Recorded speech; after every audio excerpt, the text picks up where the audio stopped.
पंजाब के मुख्यमंत्री भगवंत मान की सुरक्षा में बढ़ावा किया गया है।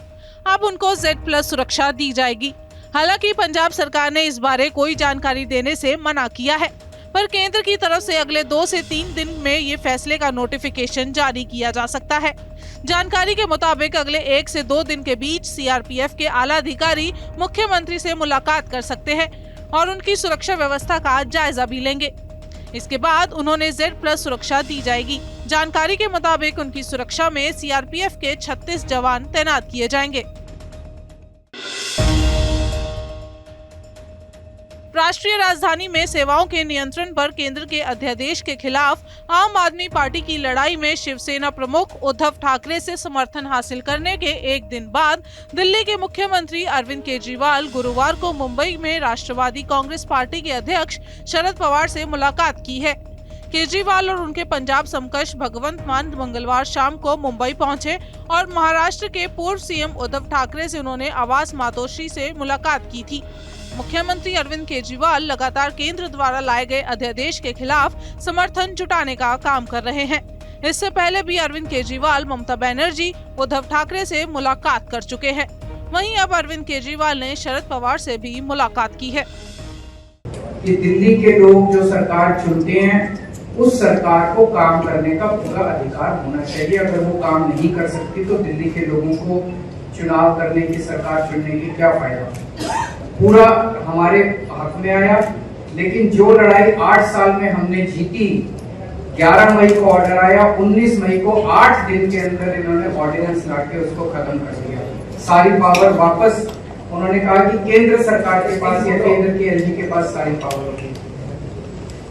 तो जैसा अभी एक्सप्लेन किया कि अब ये बिल के रूप में आएगा पार्लियामेंट में, तो हम पूरे देश में एक पार्टी के पास जा रहे हैं, उनसे निवेदन कर रहे हैं कि दिल्ली के लोगों के साथ न्याय होना चाहिए। दिल्ली के लोगों के लिए समर्थन मांग रहे हैं कि जब ये संसद में बिल आएगा तो इसको बिल को हराना है।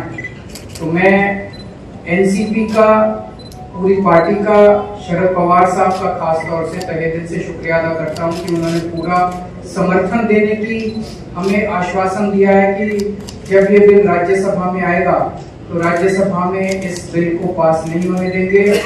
जैसा भी प्रफुल्ल पटेल साहब ने बताया कि राज्यसभा के अंदर किसी भी पार्टी का स्पष्ट बहुमत नहीं है, तो अगर नॉन BJP सारी पार्टियां इकट्ठी होती हैं तो ये बिल गिर सकता है। गैंगस्टर लॉरेंस बिश्नोई एक बार फिर चर्चा में आ गया है। इसके पीछे की बड़ी वजह है कि इस बार गैंगस्टर का ठिकाना बदल दिया गया है। दरअसल ड्रग्स के एक केस के सिलसिले में कुछ दिन पहले लॉरेंस बिश्नोई को अहमदाबाद ले जाया गया था, जिसके बाद बुधवार देर रात फ्लाइट से कड़ी सुरक्षा के बीच लॉरेंस बिश्नोई को वापस दिल्ली लाया गया।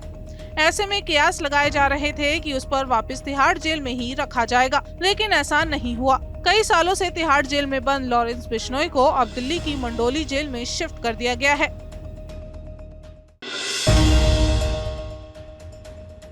पंजाब स्कूल शिक्षा बोर्ड ने बुधवार को 12वीं कक्षा का रिजल्ट जारी कर दिया है। मुख्यमंत्री भगवंत मान ने अव्वल आने वाले विद्यार्थियों को बधाई दी और उन्होंने ऐलान किया कि राज्य सरकार जल्द ही इन होनहार विद्यार्थियों को 51,000 रुपए की नगद पुरस्कार से सम्मानित करेगी। मुख्यमंत्री ने कहा कि ये गौरव और संतोष की बात है कि लड़कियों ने एक बार फिर परीक्षा में प्रथम स्थान हासिल करके लड़कों को पछाड़ दिया है। कांग्रेस नेता राहुल गांधी के अंबाला से चंडीगढ़ तक के सफर को हरियाणा के गृह और स्वास्थ्य मंत्री अनिल विज ने एक बड़ी लापरवाही बताया है। विज ने कहा कि वैसे तो ये हर रोज SPG की मांग के लिए कोर्ट में जाते हैं, लेकिन यह सुरक्षा में बड़ी चूक की गई है। वो किसी भी अनजान ट्रक में बैठकर गए हैं। विज ने कहा कि अगर उनको ट्रक की सैर करनी ही थी तो बता दे, उन्हें सिक्योरिटी के साथ ट्रक दिया जाता। इस दौरान विज ने कहा कि राहुल गांधी ने इस बारे में हरियाणा पुलिस को सूचना तक नहीं दी। संसद के उद्घाटन पर कांग्रेस के विरोध पर विज बोले कि कांग्रेस को विरोध करने की आदत हो गई है। बहुत बड़ा सिक्योरिटी ब्रीच है। वैसे तो ये रोज कोर्टों में जाते हैं, जो हमें SPG लगा दो, और इतना बड़ा सिक्योरिटी ब्रीच है कि एक अनजान ट्रक में बैठकर जाना। अगर इनको ट्रक की सैर करनी थी ये मुझे बताते, मैं यहाँ से सिक्योरिटी के साथ ट्रक भेज देता, जितना मर्जी घूमते ट्रक में। हमें तो अच्छा ये ट्रक में ही घुमा करें, अच्छी बात है, लोगों को भी पता लग जाएगा, इनको भी पता लग जाएगा। तो ये बहुत उनको सोच करना, उन्होंने हमारी पुलिस को इन्फॉर्म किया, हरियाणा पुलिस को इन्फॉर्म करना होता है अगर आप किसी प्रकार का कार्यक्रम में कोई चेंज करते हैं तो। राष्ट्रीय पार्टी बनने के बाद आप लगातार एक्शन मोड में हैं। ऐसे में राज्य स्तर पर भी आप लगातार बड़े बदलाव कर रही है। इसी कड़ी में अब हरियाणा में आम आदमी पार्टी ने संगठन में नए पदाधिकारियों का ऐलान कर दिया है, जिसमें राज्यसभा सांसद सुशील गुप्ता को प्रदेश अध्यक्ष बना दिया गया है। वहीं Anurag Dhanda state senior vice president बनाए गए हैं। इसके अलावा पार्टी ने राज्य में बड़ी तब्दीली की है, जिसमें बलवीर सिंह सैनी, बंता सिंह वाल्मीकि और चित्रा सरवारा को स्टेट वाइस प्रेसिडेंट बनाया गया है। वहीं कांग्रेस छोड़ आप में शामिल हुए अशोक तंवर को कैंपेन कमेटी का चेयरमैन बनाया गया है। संगठन के ऐलान के साथ ही पूर्व मंत्री चौधरी निर्मल सिंह को नेशनल जॉइंट सेक्रेटरी बनाया गया। डेमोक्रेटिक प्रोग्रेसिव आजाद पार्टी चीफ गुलाम नबी आजाद ने नए संसद भवन को लेकर जारी गतिरोध के बीच केंद्र सरकार को समर्थन दिया है। उन्होंने कहा कि आज से 32 साल पहले जब नरसिम्हा राव प्रधानमंत्री थे, तब शिवराज पाटिल ने कहा था कि 2026 से पहले एक नया और एक बड़ा संसद भवन बनना चाहिए, क्योंकि 2026 तक अंकुश लगा है कि संसद की सीटें बढ़ाई नहीं जा सकती। उन्होंने कहा कि जहां तक नया संसद भवन बनाने की बात है तो नई बात नहीं है, ये 32 साल पहले कांग्रेस की ही सोच थी। अब कोई इसका बहिष्कार करता है या उद्घाटन समारोह में नहीं जाना चाहता, इस पर वो टिप्पणी नहीं करना चाहते।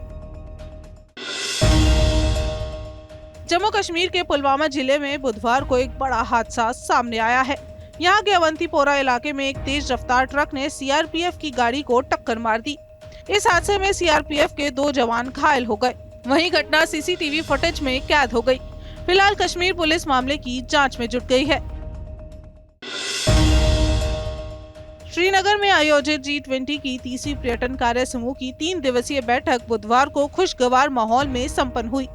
विशेषज्ञों का मानना है कि G20 देशों के प्रतिनिधियों के यहां आने से अनुच्छेद 370 की समाप्ति के बाद कश्मीर में आए बदलाव के बारे में पूरी दुनिया में सकारात्मक संदेश जाएगा। इस बैठक में green tourism, digitalization skills, MSME प्राथमिकता वाले क्षेत्रों पर विचार विमर्श किया गया है। ये प्राथमिकताएं पर्यटन क्षेत्र में परिवर्तन को गति देने और 2030 के सूचीबद्ध सतत विकास लक्ष्यों की प्राप्ति की दिशा में महत्वपूर्ण आधार माने जाएंगे। I arrived yesterday and I didn't have any information about Kashmir. Right. To be honest, yesterday evening I was reading my German embassy site and there I thought that they give the recommendation not to travel to Kashmir at the moment because it's dangerous. Yes. But we didn't know this before, and I traveled also in other areas where the German embassy told me don't go there, but I was there and it was safe. So now until now I'm absolutely safe here in